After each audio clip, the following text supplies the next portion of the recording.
Bismillah.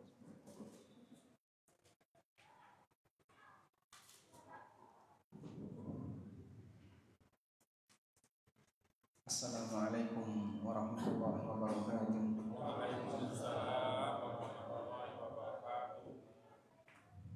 Alhamdulillahi rabbil alamin.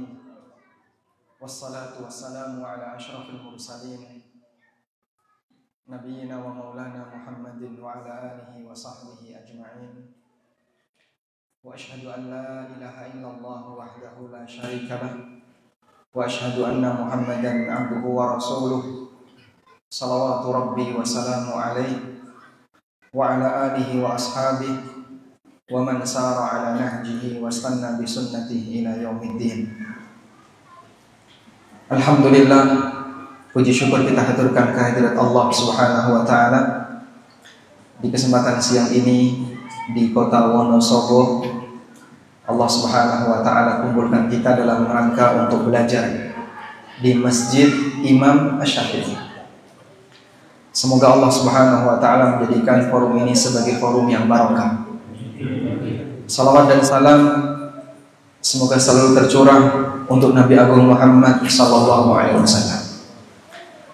Terutama di hari Jumat kita dianjurkan untuk memperbanyak salawat kepada Nabi sallallahu alaihi wasallam. Sebagaimana yang beliau sabdakan, "Inna min afdali ayyamikum yaumal jum'ah." Sesungguhnya hari yang paling afdal bagi kalian adalah hari Jumat.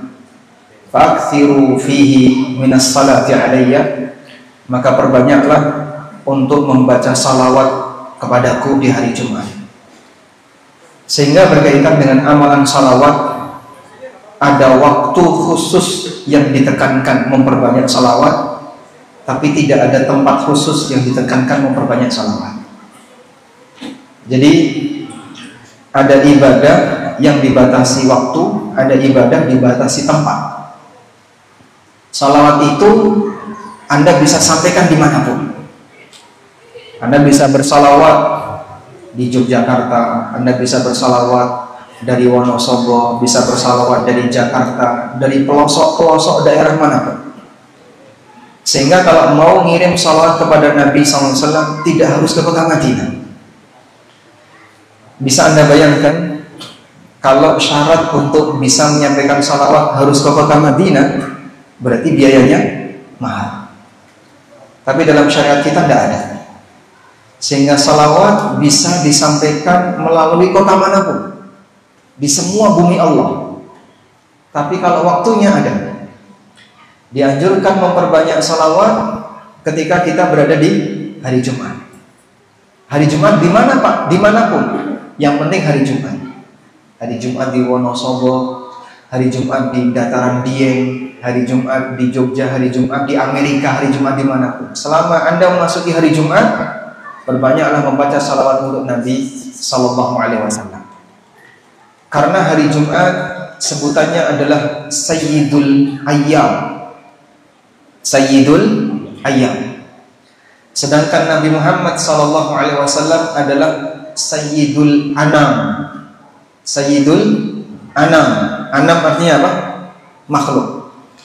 Sehingga kita bersalawat di Sayyidul Ayyam kepada Sayyidul Anam, bersalawat kepada Nabi SAW. Dan ahlu sunnah panutan dalam masalah salawat. Sehingga Anda, kaum muslimin ahlu sunnah, adalah orang-orang yang paling rajin bersalawat dibandingkan yang lain.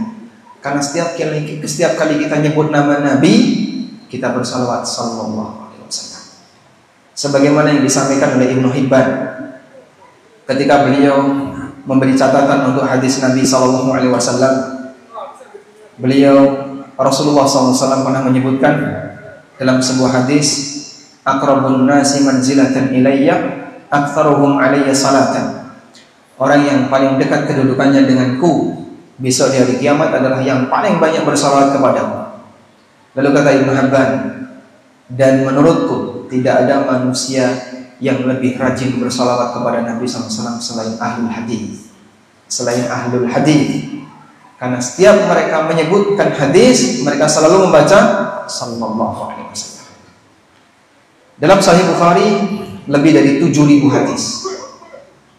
Dan setiap kali beliau menyebut anin Nabi sallallahu alaihi wasallam, beliau tulis sallallahu alaihi wasallam. Qala Rasulullah sallallahu alaihi wasallam. Qala Nabi sallallahu alaihi wasallam. Sehingga di satu kitab ini 7.000. Belum lagi hadis-hadis yang termaktub dalam kitab-kitab yang lain. Karena Imam Bukhari tidak hanya punya kitab Sahih Bukhari, beliau juga punya kitab Adabul Mufrad, beliau punya kitab Tarikh Bukhari, dan beliau punya karya-karya hadis yang lain. Maka Bapak Ibu sekalian, walaupun Anda sedang tidak berceramah, Anda mendengarkan kajian, ketika ada nama Nabi sallallahu alaihi wasallam, Anda ikut apa? Bersama sallallahu alaihi wasallam. Dan apa perlu Pak kemudian kita mengajak yang lain sallu alaihi? Sallu alaihi itu artinya apa? Sallu alaihi, bersalawatlah untuk beliau. Kalimat sallu alaihi itu artinya apa? Ajakan untuk bersalawat. Sallu alaihi, bersalawatlah untuk beliau. Apakah perlu seperti itu? Ya mengajak silahkan. Cuman yang ngajak harus juga membaca salawat. Kalau cuma teriak sallu alaihi tapi setelah itu dia diam, berarti dia ngajak dan dia nggak bersalawat. Dia ngajak orang untuk bersalawat tapi dia sendiri tidak bersalawat. Maka yang lebih penting adalah ketika kita mendengar nama Nabi sallallahu alaihi wasallam, kita ucapkan sallallahu alaihi wasallam. Baik. Selanjutnya kita mau bahas tentang ketika salat tidak lagi menyentuh hati. Berarti maksudnya gimana?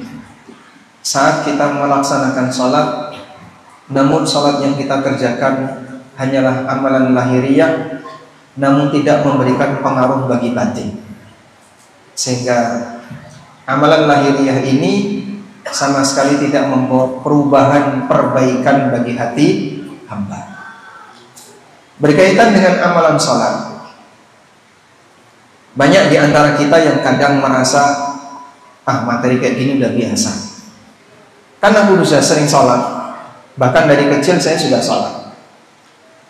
Orang tua saya juga ngajari saya sholat. Saya sudah biasa melaksanakan sholat. Mau dipelajari apa lagi? Merasa sudah pinter tentang masalah sholat, ngerti tentang masalah sholat. Akhirnya dia menganggap kajian tentang masalah sholat itu kajian yang tidak update. Cuman kajian rutinitas saja, nggak ada sesuatu yang baru. Nah, cuman itu aja yang dibahas. Baik, mari kita buktikan. Kenyataannya mereka yang komentar seperti itu, jika kita koreksi sholatnya masih banyak sisi yang bermasalah. Dan nggak boleh dalam urusan ilmu kita merasa senior. Sebab siapapun di depan ilmu junior. Saya junior dalam masalah ilmu.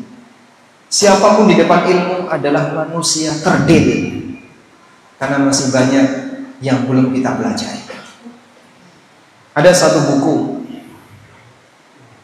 tebalnya 3 jilid. Judulnya Salatul Mu'min. Salat yang dikerjakan oleh mukmin. Buku itu ditulis oleh Syekh Sa'id bin Wahab Al-Qahtani rahimahullah. Buku ini boleh kita sebut seperti ensiklopedi salat dan sudah diterjemahkan dalam bahasa kita. Sehingga kalau Bapak ingin punya buku ensiklopedi salat, boleh ditulis judulnya ya. Judulnya Salatul Mu'min, Salat Mukmin, karya Dr. Sa'id bin Wahab Al-Qahtani. 3 jilid bahasa Arabnya. Saya nggak tahu kalau yang bahasa Indonesianya. Baik, karena beliau membahas sangat lengkap dari mulai pelaksanaan sholat wajib, kemudian aneka sholat sunnah, tata cara sholat berjamaah, aturan ketika sholat tertentu, misalnya sholat Id, sholat istisqa, sholat gerhana, dan seterusnya. Sehingga kalau kita ingin punya ensiklopedi sholat, Anda bisa lengkapi referensi Anda dengan memiliki buku judulnya Shalatul Mu'min. Baik. Selanjutnya kita fokus pada materi yang akan kita bahas berkaitan dengan bagaimana salat bisa memberikan pengaruh bagi batin. Kita awali dari firman Allah Subhanahu wa taala di surat Al-Ankabut ayat 45. Silahkan yang ngantuk buka mushaf. Surat Al-Ankabut ayat 45. Yang ngantuk silahkan buka mushaf. Ngantuk Pak? Oh tidak, berarti nggak usah dibuka ya. Sudah ketemu? Yang dibuka mushaf buka, bukan buka HP Pak. Sudah ketemu Pak? Al-Ankabut ayat 45. Sudah? Baik. Allah Subhanahu wa taala berfirman, "Wa aqimis shalah. Innas salata tanha 'anil fahsya'i wal munkar. Wala dzikrullahi akbar." Wa aqimis shalah. Tegakkanlah salat. Innas salata tanha 'anil fahsya'i wal munkar. Sesungguhnya salat bisa mencegah dari perbuatan keji dan mungkar. Wala dzikrullahi akbar, dan sungguh zikrullah itu lebih besar. Insyaallah kita akan fokus pada ayat ini. Baik. Dalam ayat ini Allah Subhanahu wa taala perintahkan kita untuk menegakkan salat. Wa aqimis shalah, tegakkanlah salat. Lalu Allah Subhanahu wa taala sebutkan keutamaan ketika seseorang menegakkan salat. Innas salata tanha 'anil fahsya'i wal munkar. Sesungguhnya salat bisa mencegah dari perbuatan keji dan mungkar. Sering sekali muncul pertanyaan, Pak, kenyataannya banyak orang yang rajin salat tapi dia rajin maksiat. Itu gimana itu? Katanya Al-Quran mengatakan salat bisa mencegah dari perbuatan keji dan mungkar, tapi masih banyak orang yang sholat dan dia lancar berbuat keji dan mungkar. Apakah berarti ada yang salah dari ayat ini? Ada nggak yang salah dari ayat ini? Tidak mungkin. Firman Allah tidak mungkin salah. Karena Allah Subhanahu wa taala menegaskan bahwa Al-Quran la raiba fi, tidak ada yang perlu diragukan. Semuanya meyakinkan benarnya. Semuanya meyakinkan benarnya. Kitab-kitab yang lain, Taurat dan Injil, tidak ada pernyataan la raiba fi. Karena Allah tidak menjamin penjagaannya. Hanya satu kitab yang Allah mengatakan dzalikal kitabu la raiba. Sehingga kalau orang pegang Injil, mungkin nggak ada bagian yang meragukan di sini, Pak. Diakui oleh mereka sendiri. Ketika orang pegang Taurat, mungkin nggak ada yang meragukan dalam isinya, diakui oleh mereka sendiri. Jadi sebagian di antara mereka itu kadang nggak yakin ini benar nggak aslinya ini. Mereka sendiri meragukan ini. Tapi untuk Al-Quran, begitu kaum muslimin membuka dari mulai halaman pertama sampai yang terakhir, kita semuanya yakin nggak ada yang ragu, benar semua. Nah, muncul pertanyaan, apakah semua kebenaran itu dicantumkan dalam Al-Quran? Apakah semua kebenaran itu dicantumkan dalam Al-Quran? Iya? Yang benar? Pasti? Iya atau tidak? Tidak. Katanya tidak. Jadi yang benar yang mana ini? Sebutkan contoh kebenaran yang tidak disebutkan dalam Al-Quran. Masya Allah. Tahu melu kajian ini. Misalnya kebenaran takdir itu tidak semuanya ada dalam Al-Quran, sehingga ada banyak realita yang tidak disebutkan dalam Quran. Sehingga kaidahnya begini, semua isi Quran tidak ada yang menyalahi realita, tapi tidak semua realita tercantum dalam Quran. Paham? Saya ulang ya. Semua isi Quran tidak ada yang menyalahi realita. Paham ini ya? Jadi nggak ada dalam Quran, wah ini nggak bener ini, realitanya kayak gitu kok. Kok ayatnya bunyinya kayak gini? Nggak ada yang kayak gini. Semua isi Quran tidak ada yang menyalahi realita. Tapi tidak semua realita tertulis dalam Al-Quran. Paham ya? Baik. Sebutkan contoh realita yang tidak disebutkan dalam Quran. Resiko duduk di depan. Sebutkan contoh realita yang tidak disebutkan dalam Quran. Hah? Iya, contohnya. Hah? Bapak hadir di sini tidak disebutkan dalam Quran ya. Wonosobo ada di Jawa Tengah. Salah atau benar? Hah? Benar. Ada nggak dalam Quran? Ibu kota Indonesia adalah Jakarta. Salah atau benar? Salah. Udah pindah? Hah?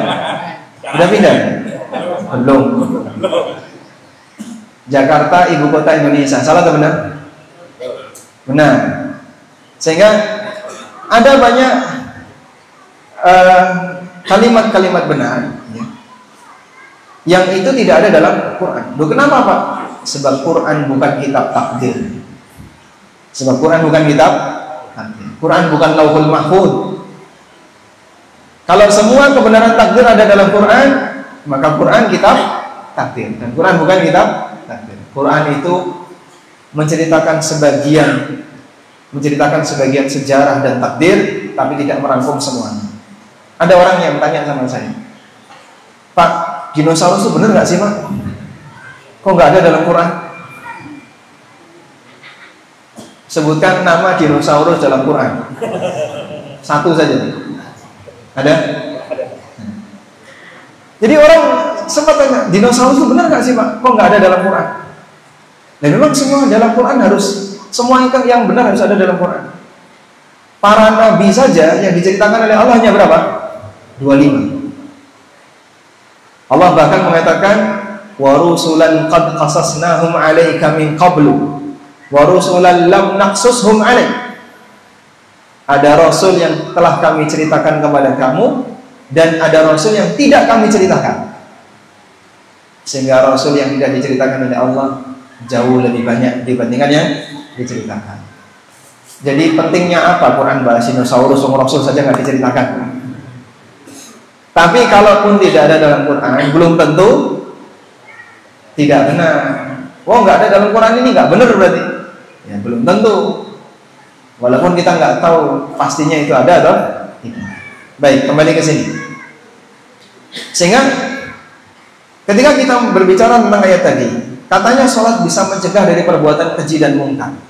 Tapi realitanya, kenapa banyak orang yang ketika sholat dia masih rajin melakukan perbuatan keji dan mungkar?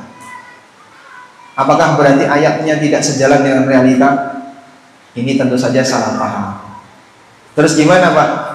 Al-Quran tidak ada yang menyalahi realita. Lalu penjelasannya bagaimana? Baik, coba kita jelaskan.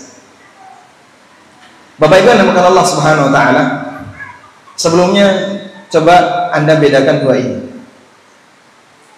Mana yang lebih berat untuk dilakukan? Melakukan ritual ketaatan seperti sholat, zikir, baca Quran. Dengan yang kedua, mengikuti aturan syariat. Mengikuti aturan syariat itu seperti meninggalkan riba, meninggalkan sesuatu yang haram, tidak korupsi, tidak melakukan pelanggaran terkait hak orang lain. Ya? Dari dua ini yang lebih berat yang mana, Pak? Yang mana? Yang mana? Satu atau dua? Yang lebih berat? Nomor dua. Yang nomor dua. Sehingga koruptor yang rajin sholat ada. Itu berarti apa dia? Dia mungkin berhasil dari sisi rajin ritual ketaatan, tapi gagal dari sisi aturan. Banyak orang yang melanggar aturan Allah. Di saat yang sama dia rajin zikir. nggak pakai jilbab, tapi rajin yasinan. Ada? Banyak. Ya. Dia praktek riba, tapi rajin tahlilan. Ada? Dia apalagi? Suka mengambil hak orang lain, tapi rajin mujahadah. Sehingga kalau bicara ritual agama, ritual ketaatan, kita tidak mengingkari orang ini rajin. Mungkin dia ahli tahajud, mungkin dia ahli puasa, tapi di saat yang sama dia rajin berbuat maksiat dengan cara A, dengan cara B, dengan cara C. Dua ini dua hal yang berbeda. Dua ini hal yang berbeda. Oleh karena itu, kita beribadah kepada Allah dengan ritual keagamaan, ritual ketaatan. Di saat yang sama kita juga beribadah kepada Allah dengan meninggalkan yang haram. Sehingga jangan dikira meninggalkan yang haram itu hal yang remeh.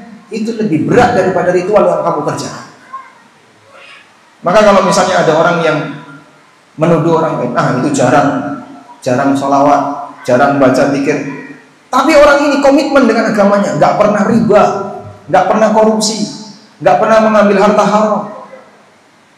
Ini yang bicara, dia membanggakan dengan rajin tahajud, rajin, bisa jadi rajin berbuat maksiat dengan aneka mengambil harta haram.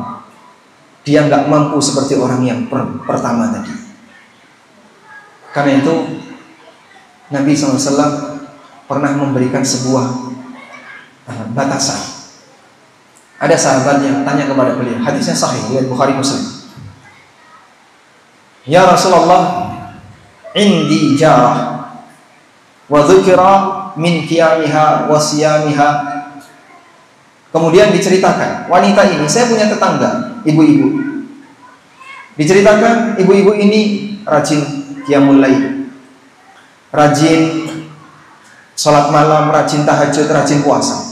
Wa dzikra min qiyamiha wa siyamiha, dia rajin puasa.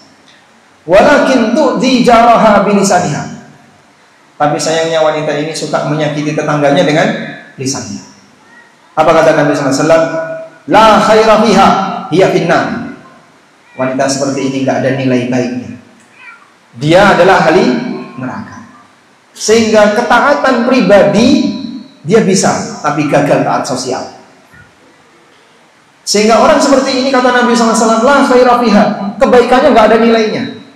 Dianulir oleh Rasulullah SAW. Karena di saat yang sama dia suka berbuat dolim kepada orang lain.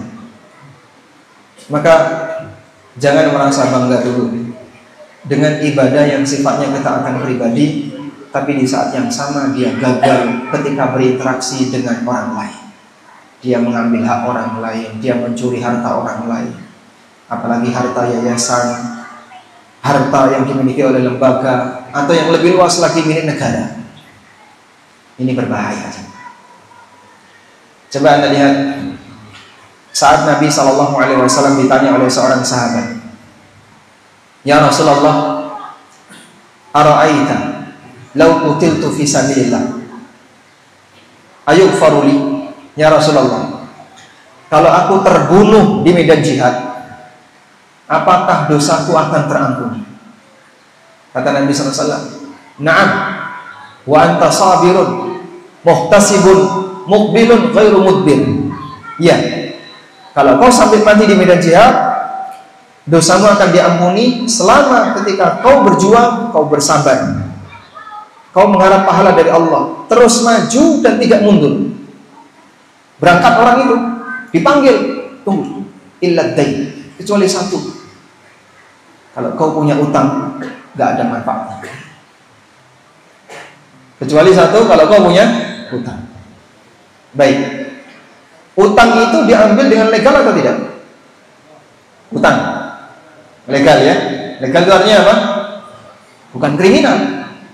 Sehingga orang mengambil utang, mendapatkan utang itu dengan cara legal, dengan cara tidak melanggar aturan legal syar'i maupun legal negara, bukan termasuk kriminal.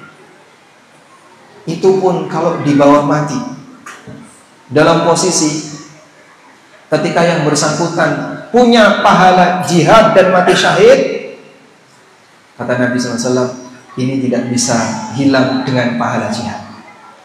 Sehingga tanggung jawab utang tidak bisa hilang dengan amalan jihad atau dengan amalan mati syahid yang kita nggak punya amalan seperti itu. Maka kalau sampai ada orang yang merasa gampang, yang penting rajin sholat, yang penting rajin poso, kabeh dosa ilang, rumah sami, siapa yang jamin kayak gitu? Dan ada orang yang merasa aman untuk berbuat maksiat dengan alasan nanti kalau dia mati ditahlili. Makanya ada banyak orang ya. Coba mungkin Bapak bisa lakukan survei. Ya, walaupun saya belum bisa mengambil banyak sampel, tapi dengar dari sebagian orang, masyarakat awam yang mereka jauh dari peradaban agama,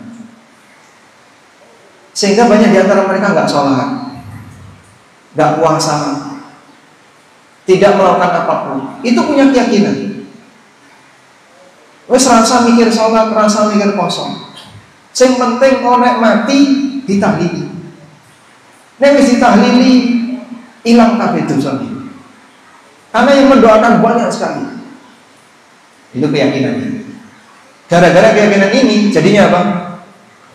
Orang gampang aturan, sehingga dia berani berbuat maksiat, dia berani meninggalkan kewajiban syariat karena merasa nanti kalau sudah mati ditahlili. Nek wis ditahlili melbu tahlil. Kan namanya disebut itu ya. Bahkan dicetak di depan atas nama ini. Jadi gara-gara keyakinan inilah kadang orang itu menggantungkan diri kepada amalan orang lain. Ini seperti dalam keyakinan agama sebelah.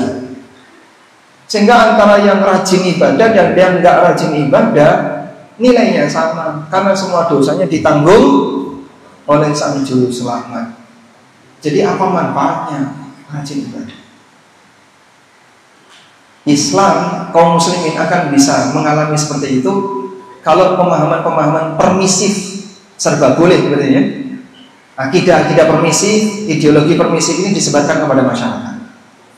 Makanya dalam syariat kita diajarkan kullu nafsin bima kasabat rahinatun. Setiap jiwa tergadaikan dengan amal perbuatannya. Wala taziru waziratun wisra ukhra. Seseorang tidak bisa nanggung dosa orang lain. Wa allaisa lil insani illa ma sa'a. Seseorang tidak mendapatkan pahala kecuali dari apa yang telah dia kerjakan. In ahsantum ahsantum li anfusikum. Nek awakmu apik, sakjane awakmu apik kanggo awakmu dhewe. Prinsip seperti ini banyak sekali dalam Quran, tapi dibentahkan sama orang. Gampang, rasa sholat, rasa poso, wis rasa mikir sing berat-berat. Yang penting awak dewe nikmati mlebu tahlil. Ya kalau kayak gini caranya kan akhirnya ngajak orang untuk malas-malasan dalam beragama. Coba Bapak survei Pak, buktikan ini Pak. Bapak survei, mungkin teman-teman mahasiswa bisa terjun ke lapangan, buat angket pemahaman apa tentang fadilah tahlilan. Apa harapan Bapak kalau Bapak mati itu ditahlili? Dalam keyakinan mereka, kami kalau nanti ditahlili, nanti semua dosa kami hapus, kewajiban kami gugur semuanya dan seterusnya, jaminan masuk surga. Mungkin bisa dilakukan kayak gitu ya, survei. Kita mau buktikan. Nah itulah akidah Murji'ah. Murji'ah itu kayak gitu ya. Jadi dia menggantungkan diri kepada amal orang lain, atau dia merasa yang penting kita ini sudah punya la ilaha illallah, walaupun nggak sholat, walaupun tidak pernah ibadah, pasti nanti jaminan surga. Padahal nggak demikian. Baik. Hal yang sama juga kayak tadi. Jadi dia merasa dengan sholat yang dia kerjakan menjamin maksiat yang dia lakukan pasti hilang. menjamin maksiat yang dilakukan pasti hilang. Ini saya tidak dengar langsung, tapi dari teman. Teman saya ini punya kawan akrab, seorang pejabat, dan beliau tahu lah bagaimana manuver kawan akrabnya ini dalam berpolitik. Teman saya itu bilang waktu dia datang ke rumahnya,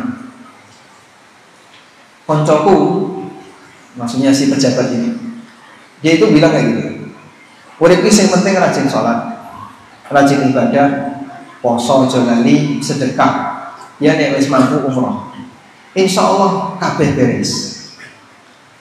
Dalam keadaan dia ini termasuk di antara koruptor, tapi dalam keyakinan dia, yang penting sholat, yang penting ibadah, insya Allah kabeh beres. Karena orang merasa ibadah itu menghapus semua dosa-dosa dia, sehingga dia merasa dengan berbuat dosa itu akan hilang dengan sendirinya. Padahal Nabi SAW mengingatkan, as-salawatul khamsu wal jum'ah ila jum'ah wa ramadan ila ramadan mukaffiratun lima bainahun majtuni batil kabair. Antara sholat 5 waktu, Jumatan ke Jumatan berikutnya, Ramadan ke Ramadan berikutnya, bisa menghapus dosa-dosa di antara keduanya, majtuni batil kabair, selama dosa besar dijauhi. Selama dosa besar dijauhi. Ghibah itu dosa besar atau kecil? Hah? Besar. Kenapa? Karena ada ancaman dalam Al-Quran. Mengambil harta orang lain dosa besar atau kecil? Besar. Sehingga dosa-dosa besar itu gak bisa hapus dengan sendirinya, dengan ibadah sholat maupun ibadah zikir atau yang lainnya. Ini hanya bisa hilang jika yang bersangkutan serius taubat, mau meninggalkan dengan serius. Nah, disinilah jamaah arti dari kita melihat kenyataan di ayat, inna salata tanha 'anil fahsya'i wal munkar. Salat bisa mencegah dari perbuatan keji dan munkar. Kenapa kok nggak berpengaruh bagi sebagian orang yang sholat? Karena dia punya keyakinan bahwa maksiat aman selagi sholat. Yang benar gimana? Dua ibadah ini berbeda. Meninggalkan maksiat itu berarti Anda memenuhi aturan Allah. Melaksanakan sholat berarti Anda melaksanakan ritual ketaatan kepada Allah. Kita beribadah dalam bentuk ritual sholat, di saat yang sama kita juga beribadah dalam bentuk meninggalkan maksiat. Maka kalau ada orang yang dia merasa dengan hanya cukup meritual sholat tapi dia tidak meninggalkan maksiat, jangan harap sholatnya bisa mencegah dari perbuatan keji dan munkar. Lalu dari sisi mana sholat itu bisa mencegah dari perbuatan keji dan munkar? Sholat yang bisa mencegah dari perbuatan keji dan munkar adalah ketika sang hamba bisa merenungkan kalimat yang dia baca dalam salatnya, yaitu ayat-ayat Al-Quran yang dia baca dalam salatnya. Sehingga makna salat di sini adalah ayat Al-Quran yang dibaca dalam salat. Inna salata tanha 'anil fahsya'i wal munkar. Sesungguhnya ayat Al-Quran yang dibaca dalam salat bisa mencegah dari perbuatan keji dan munkar. Sebab terkadang Allah Subhanahu wa ta'ala menyebut bacaan Quran itu dengan salat. Sebagaimana yang Allah firmankan, wala tajhar bi salatika wala tukhafit biha. Jangan kau keraskan salatmu, maksudnya jangan kau keraskan bacaan Quranmu dalam salat. Nah, bacaan Quran dalam salat itu isinya apa? Nasihat, perintah dan larangan. Maka bacaan Quran dalam salatmu itu karena isinya perintah dan larangan, berarti mencegah dari perbuatan keji dan munkar. Bacaan Quran dalam salatmu itu isinya perintah dan larangan yang akan mencegah kamu dari perbuatan keji dan munkar, terlepas dituruti atau tidak. Maksudnya gimana sih Pak? Maksudnya kayak gini, Pak Ustadz memberi nasihat. Nasihat Ustadz memerintahkan orang untuk meninggalkan perbuatan keji dan munkar. Pak, nasihat Ustadz melarang orang untuk melakukan perbuatan keji dan mungkar. Kalimat ini, nasihat ustaz melarang orang melakukan perbuatan keji dan mungkar. Tapi masyarakat yang mendengar nasihat ustaz tetap ada yang melakukan perbuatan keji dan mungkar. Berarti apakah nasihatnya yang salah? Tidak. Tapi masyarakatnya tidak nurut sama nasihat itu. Sehingga karena dia nggak nurut dengan nasihat itu, maka setelah dia dengar nasihat, dia tetap melakukan perbuatan kemungkaran. Baik, mulai ngantuk, Masya Allah. Sekarang itu nyanyi liar melipati abang. Udah selesai ya, udah sampai sini aja. Masya Allah. Kasihan jamaah yang ngantuk. Cukup Pak ya? Lanjut apa lagi? Jamaah yang ngantuk. Sama warak barmangan dingin, udan-udan ditungengi merem gitu. Baik, sehingga sholatmu itu sebenarnya punya kemampuan untuk mencegah kamu dari perbuatan keji dan mungkar. Nek kok turuti, nek ra turuti, percuma. Karena yang kau baca dalam sholatmu itu isinya nasihat-nasihat luar biasa. Kau membaca surat Al-Fatihah, kau membaca surat-surat pendek dalam sholatmu, itu isinya luar biasa. Kalau kau menuruti itu akan bisa mencegah kamu dari perbuatan keji dan mungkar. Tapi sayangnya nasihat dari Al-Quran, pesan-pesan Tuhan dalam Al-Quran tidak kau gubris. Karena tidak kau gubris, tidak kau pedulikan, maka tidak bisa mencegah dari perbuatan keji dan mungkar. Karena itu Anda catat ini Pak. Catat Pak. Timbangannya ngantuk, mending ngantuk ya. Hasan Al-Basri rahimahullah pernah mengatakan, Rubba qari'il Qur'an, Rubba qari'il Qur'an wal Qur'anu yal'anu. Betapa banyak pembaca Al-Quran tapi dia dilaknat oleh Al-Quran. Betapa banyak pembaca Quran tapi dia dilaknat oleh Al-Quran. Kok bisa Pak dilaknat oleh Quran? Sing diwaca itu pelanggaran yang dia lakukan. Sehingga kalau misalnya dia baca ayat tentang riba, ngeri nggak Pak ayat tentang riba Pak? Ya, riba, ngeri banget. Sehingga dia membaca ayat riba. Alladzina ya'kuluna riba la yaqumuna illa kama yaqumul ladzi yatakhabbathu asyaitanu minal mas. Sing mangan riba sesuk di hari kiamat akan dibangkitkan oleh Allah seperti orang kerasukan setan.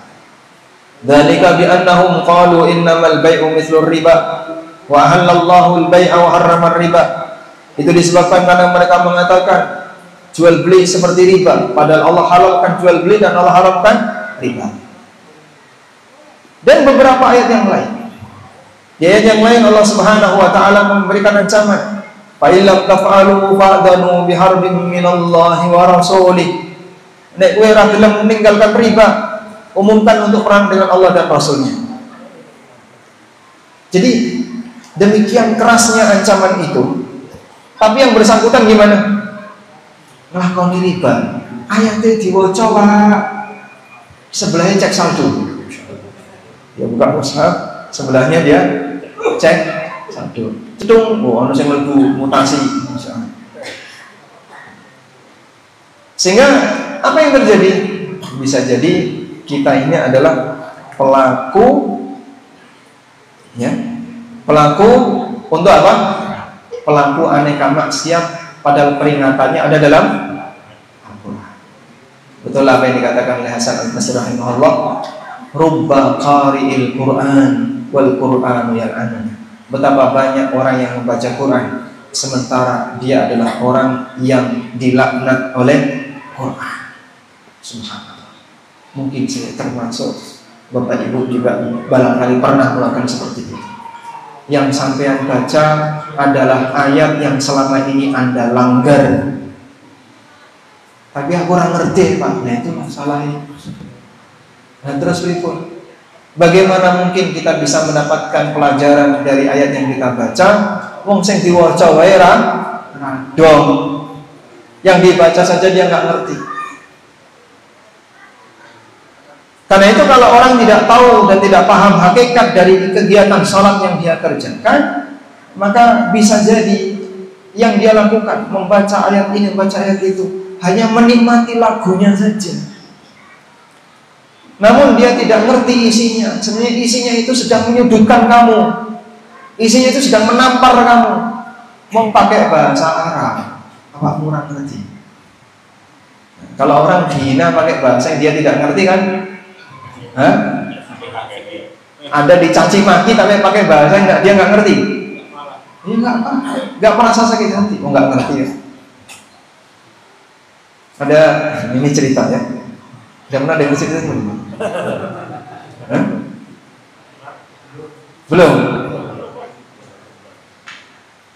Ada orang Arab ya, di Indonesia beli apa di toko begitu, kemudian dia pergi dengan kendaraannya tapi nggak bayar parkir, disemprit sama tukang parkir, dia nggak bayar parkir, 14. Akhirnya tukang parkirnya emosi, dilemparlah mobilnya dengan air botol.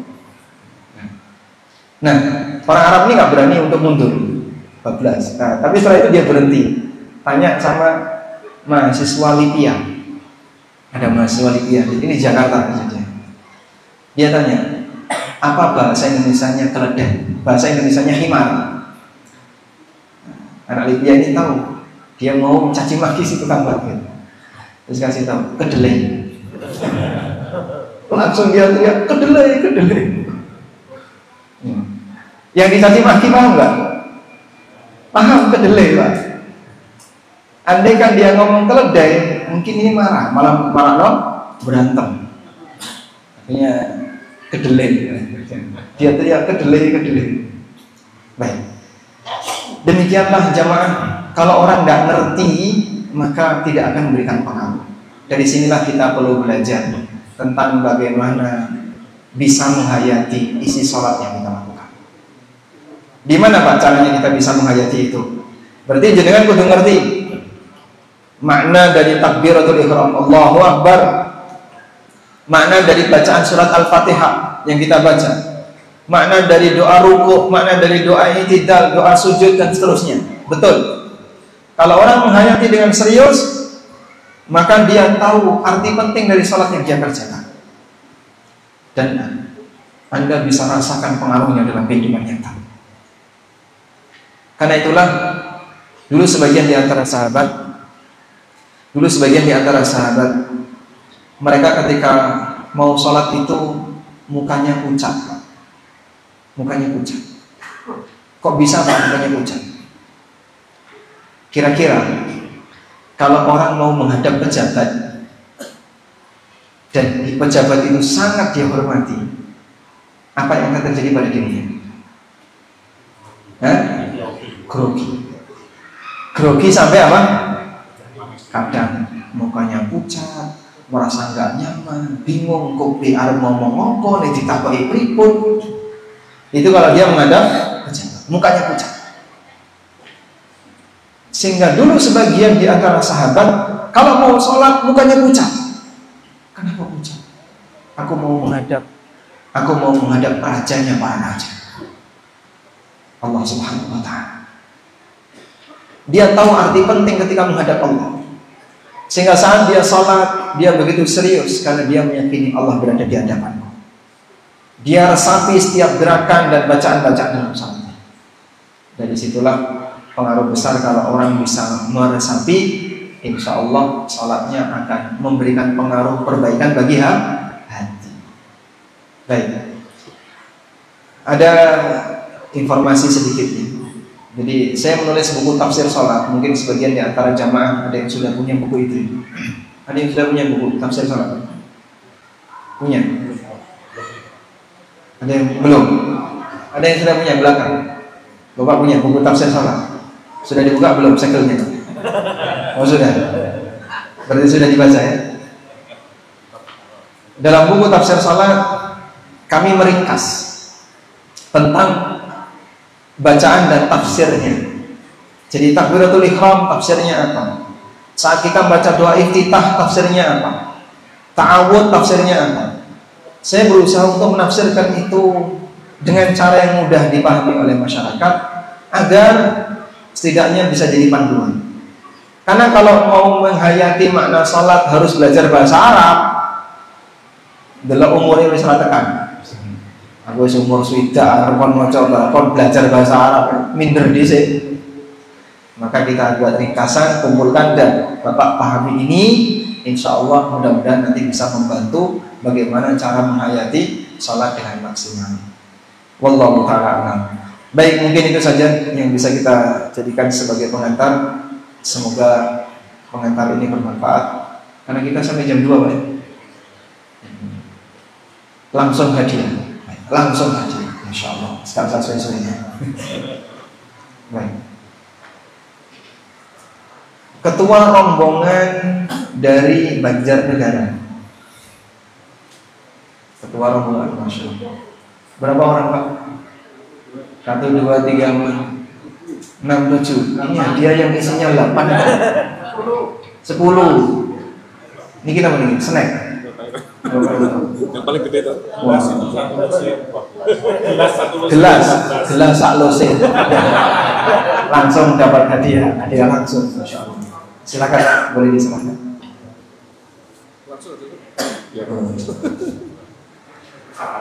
Datang ke negara Insya Allah.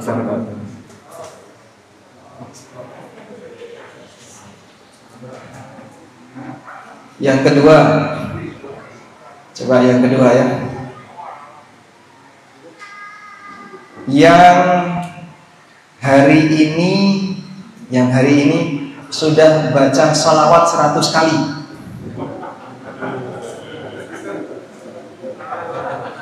Yang hari ini Bapak sudah baca salawat 100 kali. Alhamdulillah. Dapat hadiah. Boleh nanti titip aja langsung di.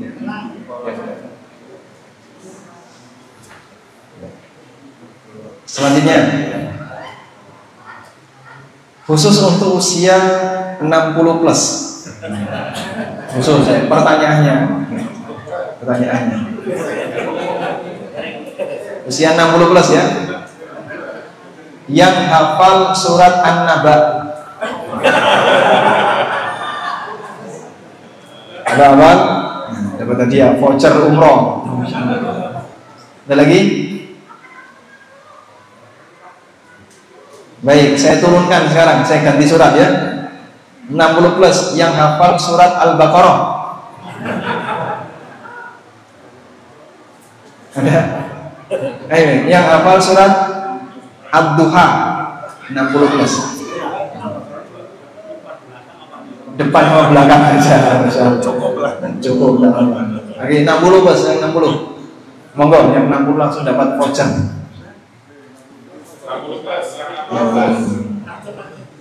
60 ngaco, 60 plus. Masih banyak Pak, kok banyak sekali?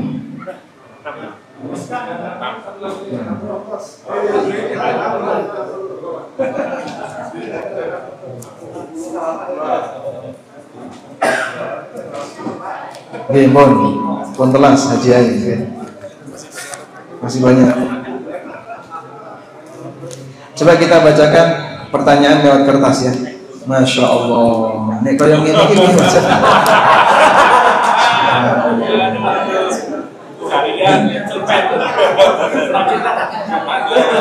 Pilih moco pripun.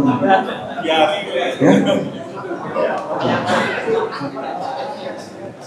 Jangan kersa maca nih Pak. Ini nggak tahu. Masukkan Pak. Kepanjangan. Ada pertanyaan ini, mungkin terkait tema. Agar sholat pikiran nggak kemana-mana. Bagaimana? Kadang rakaat 1 khusyuk, rakaat 2 lupa. Itulah kita.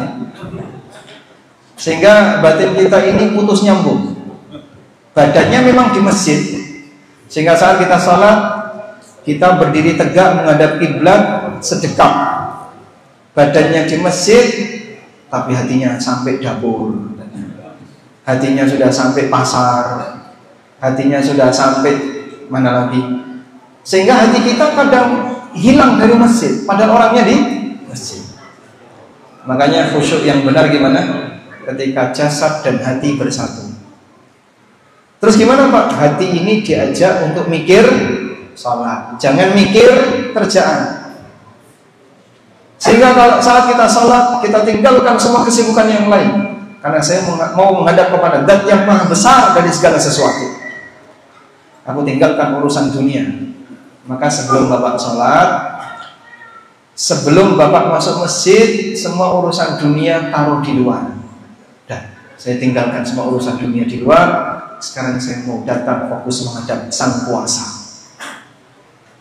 Lalu saat kita sholat, mikir sholatnya, mikir piye carane iso sholat sing sesuai sunnah, mikir renungan makna dan bacaan yang kita ucapkan ketika sholat. Insya Allah dengan cara seperti itu bisa lebih fokus. Cuman perjuangan seperti ini berat, sebab hati kita kadang putus nyambung, sehingga kadang khusyuk, kadang hilang, kadang khusyuk, kadang tidak jadi masalah. Yang penting selalu berusaha untuk bertahan. Baik.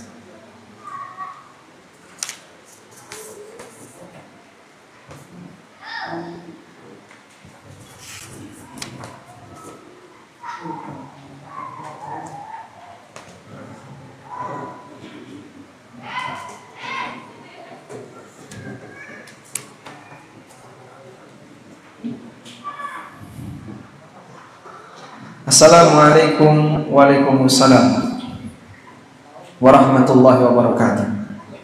Saya seorang ibu dengan anak laki-laki usia 8 tahun. Jika ayahnya sedang kerja, anak sholat bersama saya. Namun karena dia masih belum bisa fokus, sering goyang-goyang, garuk-garuk dan lain-lain, saya jadi tidak khusyuk dan bawaannya ingin memperbaiki. Apa yang harus saya lakukan? Apakah perlu sholat sendiri kemudian sholat lagi bersama anak dalam rangka mengajarinya, atau saya sholat sendiri kemudian anak saya sholat sendiri dengan saya memperhatikan di sebelahnya, atau yang lainnya? Dengan kondisi ayah bekerja, bagaimana saya membiasakan anak saya sholat berjamaah di masjid? Terkadang ada perbuatan yang lebih afdol, namun perlu untuk kita tinggalkan dalam rangka mengejar yang kurang afdol, tapi karena ada manfaat yang lebih di situ. Bagi wanita yang lebih afdol, sholatnya di mana? Di rumah. Cuman begini, kalau saya di rumah sama anak saya 8 tahun ini, dia suruh jadi imam belum bisa. Goyang-goyang, garuk-garuk, kadang tolak-tolak. Namanya anak 8 tahun. Kalau ibunya jadi imam, dia sudah usia 8 tahun, sudah tamyiz, yang seharusnya dia bisa belajar sholat jadi imam. Lalu bagaimana cara yang lebih tepat agar membiasakan 8 tahun ini sholat di masjid? Anda suruh dia ke masjid, tapi nggak ada temannya Pak. Coba sesekali waktu diantar, sehingga ibunya sholat di masjid ngantar anaknya. Ibunya Imam Ahmad itu punya kebiasaan seperti itu terhadap Imam Ahmad. Sebelum subuh, Imam Ahmad digendong, diantar menuju masjid untuk sholat subuh berjamaah di masjid. Dan Imam Ahmad ini anak yatim, sehingga janda ini memperjuangkan anaknya yang laki-laki, diantar ke masjid, lalu dia sholat jamaah, kemudian habis sholat ada pelajaran, ada kajian di masjid, ditungguin sampai selesai, baru setelah itu pulang. Itu aktivitas yang pernah diceritakan tentang Imam Ahmad, dan dia menjadi ulama kibar yang kita kenal. Baik. Oleh karena itu barangkali sesekali waktu ibu perlu menemani anaknya agar sholat di mana?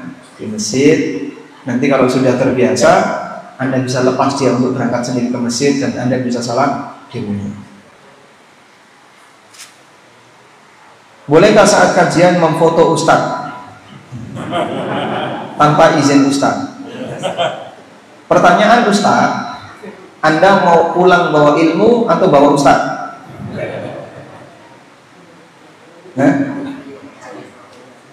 Lebih penting, maka gunakan HP-nya untuk mencatat, bukan untuk memfoto.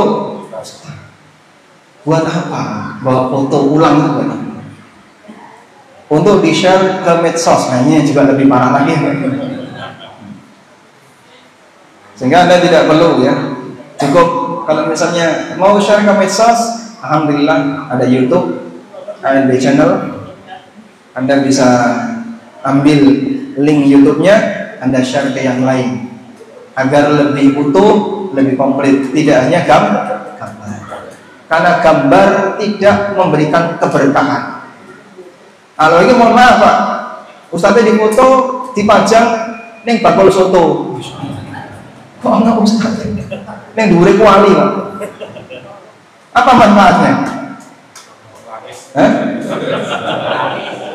Pelaris.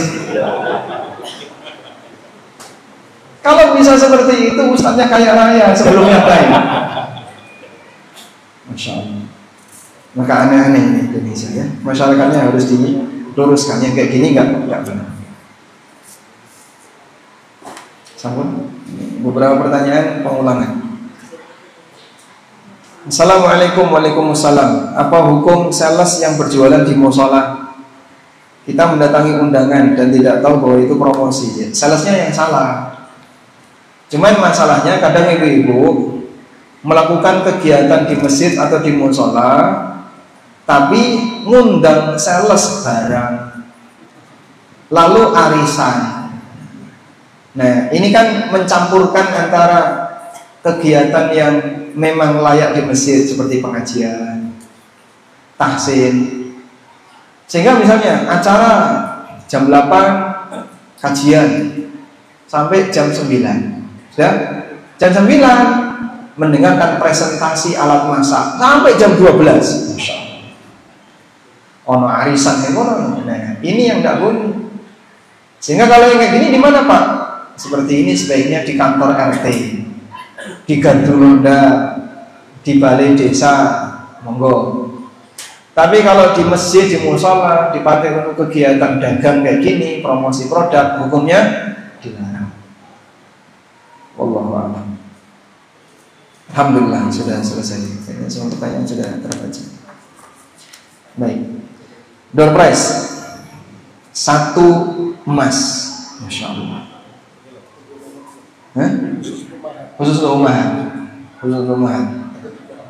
Ada 3 emas, 1 door prize dan 2 voucher khusus umahan. Berarti 3 hadiah untuk umahan. Baik. Cara jawabnya gimana umahan? Ada mic? Coba dites dulu mic-nya untuk ibu-ibu. Cek sound. Kita tes dulu. Enggak ada. Bisa jawab. Coba cek sound. Oh, baik. Ada?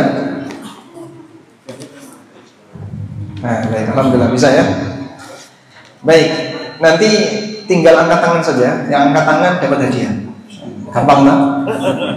Pertanyaannya, siapa di antara ibu-ibu yang paling banyak anaknya?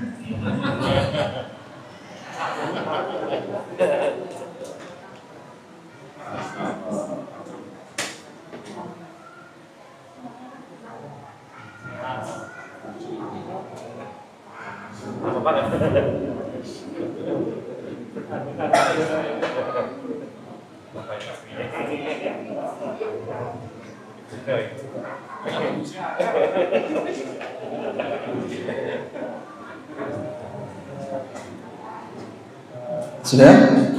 Ketemu? Hah? Ada 5 anaknya 5. Ada yang lebih dari 5?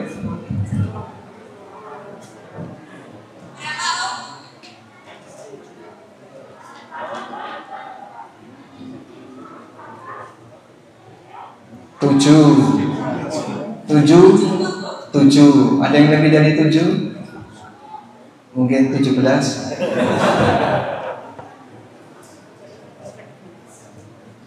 7 ya. Baik, pemenangnya anaknya 7. Masya Allah. Yang kedua ya, di antara ibu-ibu yang jumlah saudaranya paling banyak, dulure paling akeh, saudara kandung atau saudara sebapak atau saudara seibu, monggo, pokoknya dulure paling akeh. 9.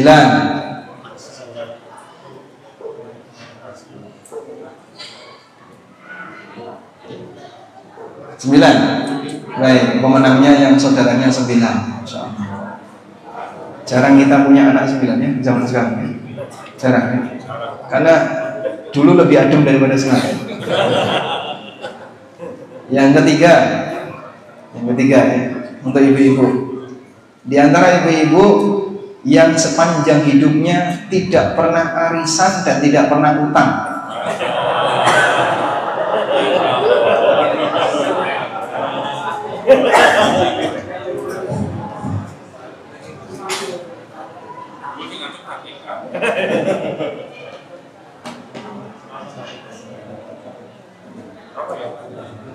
Ada?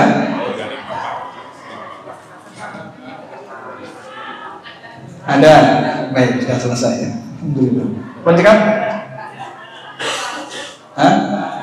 Gak ada? Gak ada. Ya sudah, saya ganti bapak-bapak ya. Bapak, pertanyaannya, di antara bapak-bapak yang paling sering diutangi istri? Oh, ngutang. Yang paling sering ngutang istri, ya Allah. Sering utang istri, dapat hadiah. Berani angkat tangan itu pemberani. Pencekam?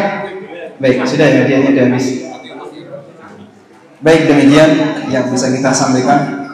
Semoga yang kita bahas ini bermanfaat dan kita mengaturkan jazakumullah khairan. Terima kasih banyak kepada panitia DKM Masjid Imam Asy-Syafi'i Wonosobo atas kesempatan yang diberikan kepada kita untuk belajar di sini.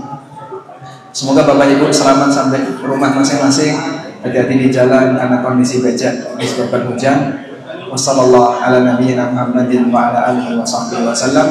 Wa akhiru da'wana alhamdulillahi rabbil alamin. Assalamualaikum warahmatullahi wabarakatuh. Waalaikumsalam warahmatullahi wabarakatuh.